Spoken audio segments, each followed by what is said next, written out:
As Comrade Frank said, the funeral and the reshuffling of the cabinet were two very painful events for us as cadres of the movement to witness, and quite shocking.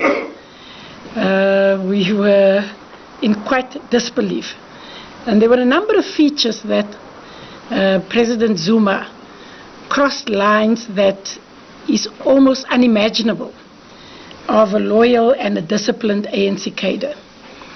Firstly, the fact that President Zuma decided to elevate the holding of a normal cabinet meeting over and above that of mourning with the family of Isitwa Landwe is just breathtakingly shocking in terms of its callousness and the lack of feeling. The Kathrada family is a family of long-standing stature in the African National Congress.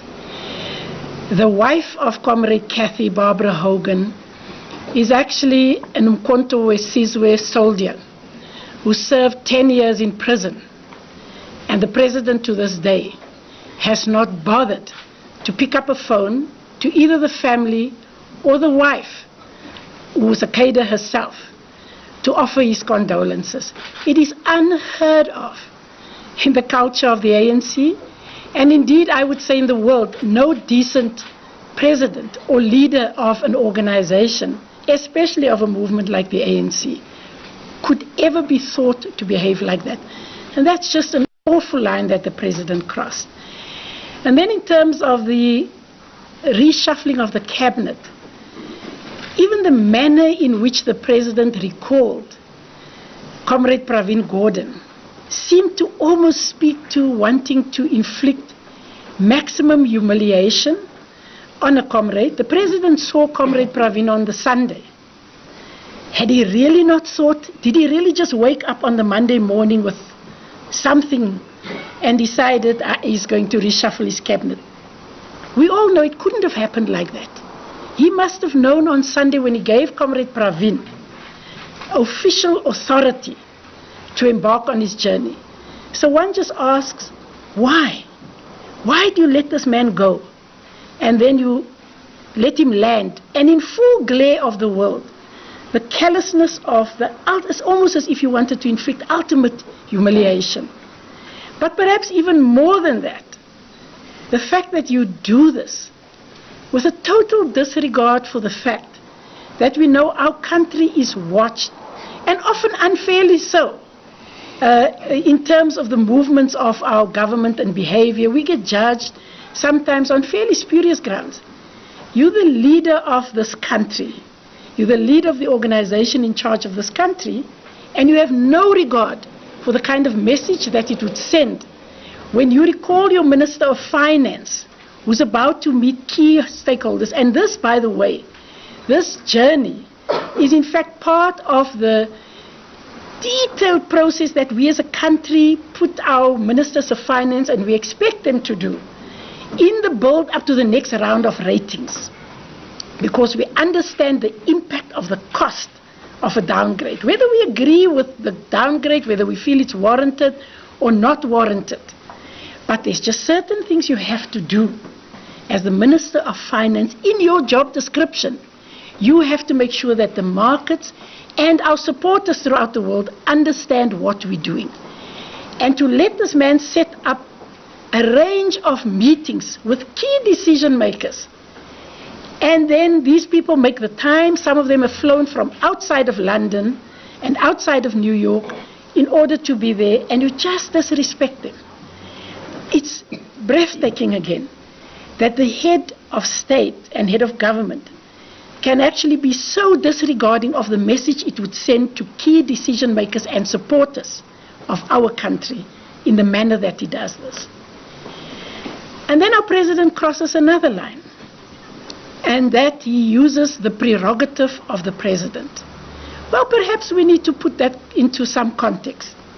The president of the country becomes the president of the country because he is deployed by the African National Congress as a member of parliament in the first instance, and that makes him eligible as the president. It has never happened in this country, or indeed in any country in the world, any democracy other than some dictatorship, that some person just sits somewhere in a corner and decides to fire a whole raft of people, and then to appoint people to take responsibility to execute key programs of government, which in fact were crafted in the main by your party.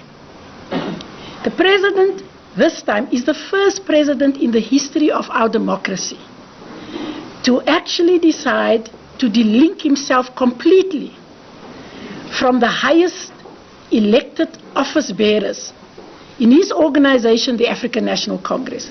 The president decides he has no accountability to any of the structures of the ANC, and him and his jacket is going to make this decision.